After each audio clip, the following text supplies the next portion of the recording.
Good evening. अभी थोड़ी देर पहले हमने क्वेश्चन लिया था जो एक बच्चे ने डाउट के रूप में भेजा, मैंने आपके ग्रुप पे डाला था। तो सवाल ये है कि सेम क्वेश्चन आप पढ़ चुके हो कि concave mirror of radius of curvature 20 centimetre forms image of the sun. The diameter of the sun subtends an angle of 1 degree on the earth, then the diameter of image in centimetre is. और ये 4 option है। तो हम एक बार इसे एक topic की तरह देखें कि determination of size of image of a distant object. बहुत दूर कोई ऑब्जेक्ट है जैसे सन हो गया, तो उसकी जो इमेज बनाएगा कोई कॉनकेव मिरर, उसका साइज कैसे निकालना है। सपोज ये कोई एक कॉनकेव मिरर है, this is a concave mirror on earth,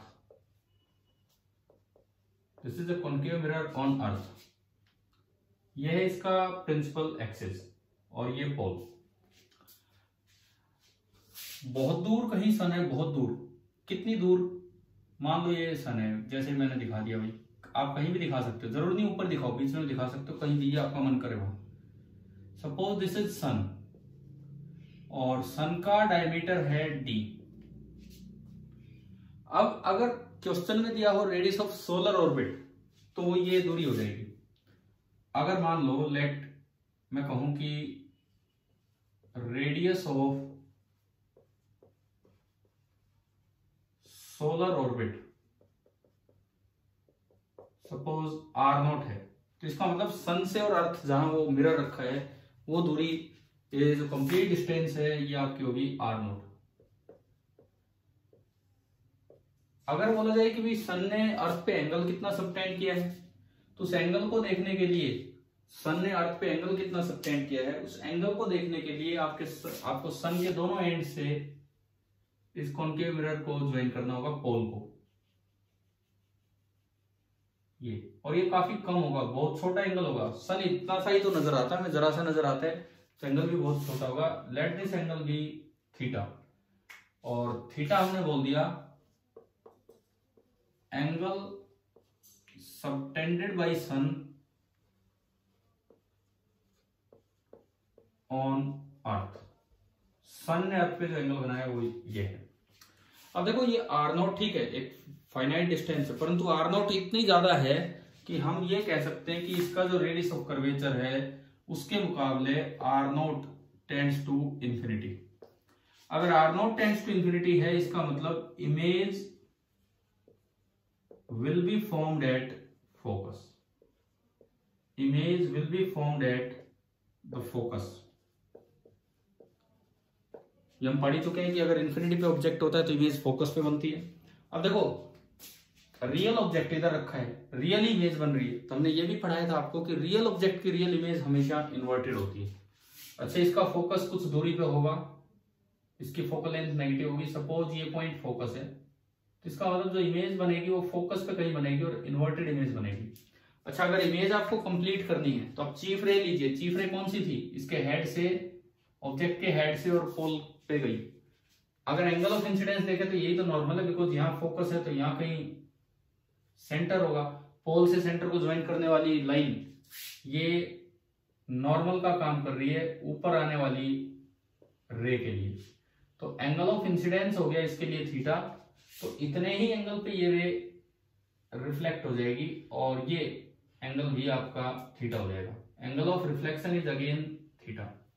तो जो सन की एक छोटी सी इन्वर्टेड इमेज बनेगी, लेकिन ये गोल है तो इन्वर्टेड से कोई फर्क नहीं पड़ता। सन की एक इन्वर्टेड इमेज बनी, ये हमें मिल गई।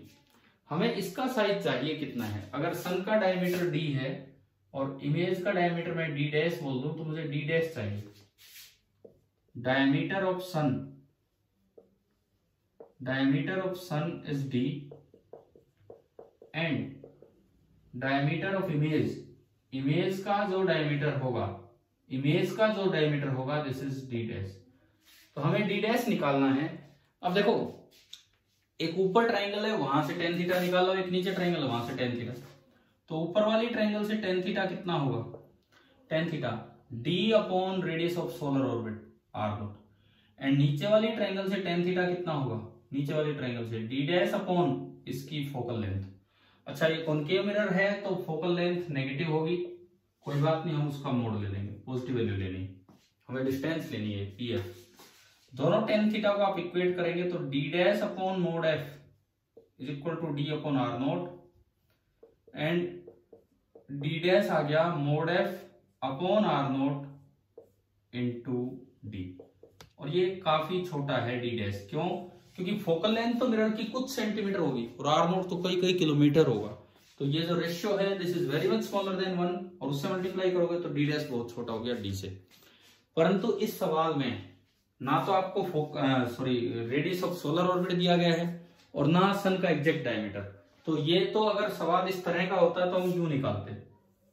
अब देखो, अब आपको दो इक्वेशन इक्वेट भी करने की जरूरत ही नहीं है, इसी से काम चल जाएगा, इसी इक्वेशन से इस सवाल में, क्योंकि इन्होंने बोला जो एंगल सबटेंड हुआ वो 1 डिग्री है, तो जो एंगल नीचे वाला है वो भी 1 डिग्री, ठीक है।